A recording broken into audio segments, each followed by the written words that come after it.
pourquoi mooy ni décision boobu noonu en question n'existe plus dans l'ordonnancement judiciaire maa ngi gis ku mel ni maître Assane Dioma Ndiaye def ci benn publication di alerte ci citoyens yi ñu bàyyi xel comme ni nga wax sànq que ni ci affaire Sweet Beauté bi. li ñu doon toppee Ousmane Sonko ne contumace la du moment que. contumace mooy ñu gisu arrestation am na. mooy lawoon. day daan. xam nga article 307 et à partir de cet instant di ko toppee ci li ñu jàpp ne xëy na daan nañ ko mën na engager sa responsabilité. loolu mooy loolu foofu laa jëm pas Ousmane. c'est-à-dire article 307 du code de procédure pénale da ne lorsque l'accusé contumax est arrêté ou s'il se constitue prisonnier ñaari situation moo am foofu soit il est arrêté soit il se constitue prisonnier mu ne l'arrêt de condamnation qui a été pris à son encontre est anéanti de plein droit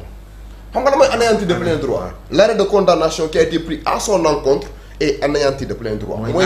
nax saay na disparaître na kenn waratu cee wax léegi nag yow boo ci prononcé woo da ngay engager ses responsabilités pénales parce que yaa ngi wax ci loo xamante ne nii yoon ndërmeenal na ko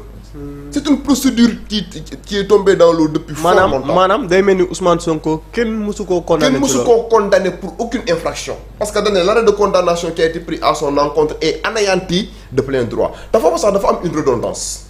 dafa indi anéanti ba pare ne de plein droit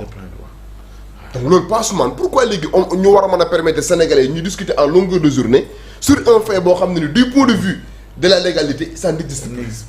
moo tax foofu noonu maître Assane Dioma wax lu am solo mu ne dañoo war a aider les citoyens à ce que ñu comprendre li nga xam te ne moom mooy yenn aspect juridique yi. mais tout à fait. pour que xëy na ñuy xam lu ci nekk nan lañ ciy taxawee. tout à fait xëy na exercice bi ngay def nii. absolument su yaatoo ci citoyens yi dina mën a permettre ñeneen di ko defee di leeral seen lanterne waxuma ñi nga xam dañoo xam dugal ci caay-caay. waxuma ñooñu.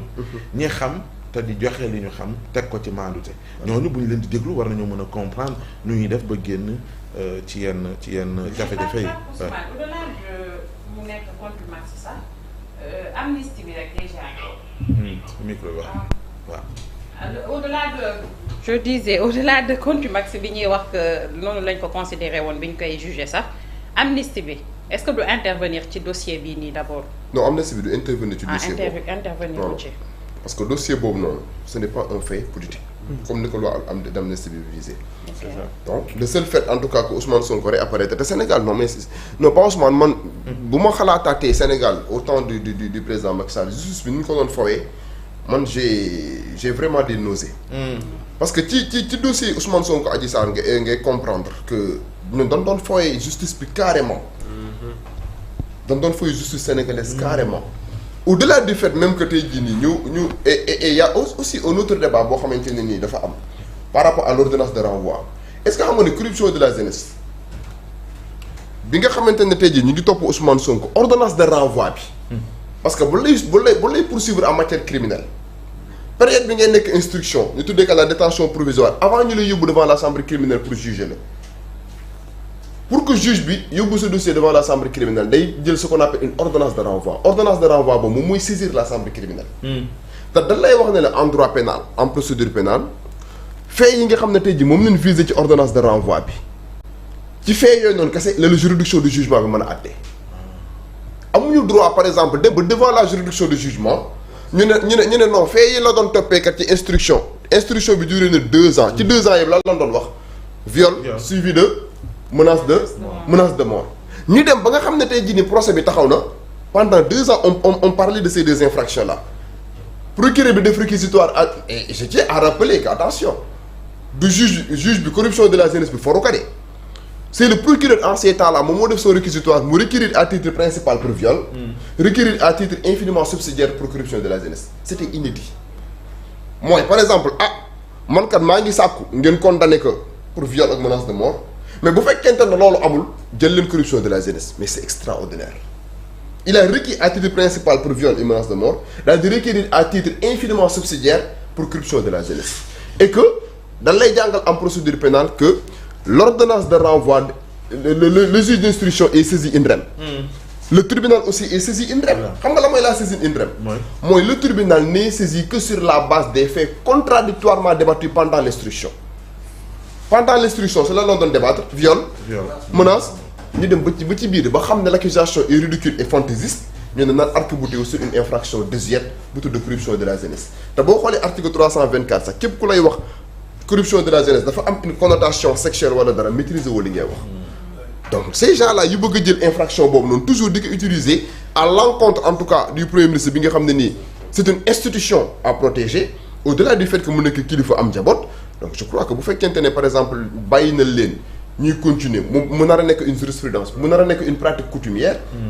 il faut un temps soit peu que justice sénégalaise jël ay responsabilités am et que toutes ces personnes yi nga xam ne tey jii ñu ngi nekk ci plateau yi am ñenn ñu leen di jay ñuy pousser des ailes parce que Sénégal lu fi yomb mooy il est pertinent boo paree ñu dagg benn vidéo dugal ko TikTok les révélations de diw donc ngay pousser ay ailes yaakaar ne yow da nga pertinent mooy pertinent la pertinence ne se juge pas à l'aune en tout cas des insanités yoo xam ne da nga koy déverser sur une personne donc ce nivellement vers le bas bi nga xam ne constaté nañ ko ci plateau yi ay saaga ay wax yu ñaaw je crois que warul nekk lenn loo xamante ne nii moom la Sénégal soxla présentement. mais laataa maa ñëw ci Ibrahima ak Fary ak Salma Thierno Bocoum mi ne Amadou Ba it waroon naa bokk ci ñuy woolu jàpp nga ni sur cette question aussi bu ñu woolee